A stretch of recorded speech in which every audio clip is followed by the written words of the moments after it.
Kuanzia leo maisha ya wananchi yanarejea mara moja.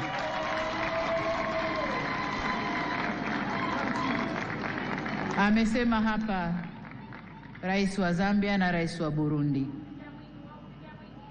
Machafuko ndani ya nchi si mema, hayana bei, hayana thamani na si faida kwa yoyote yule.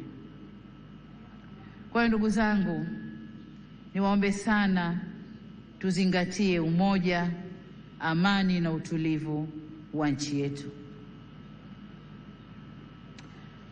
Ndugu zangu, nitumie fursa hii kutoa onyo kama mama, kutoa onyo kwa wale wote waliochochea uvunjifu wa amani.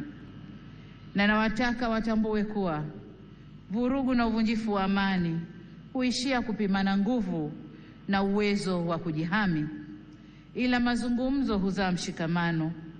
Sasa tuchague lenye manufaa kwetu, kwani usalama wa taifa lolote hulindwa na wote kwa nguvu zote na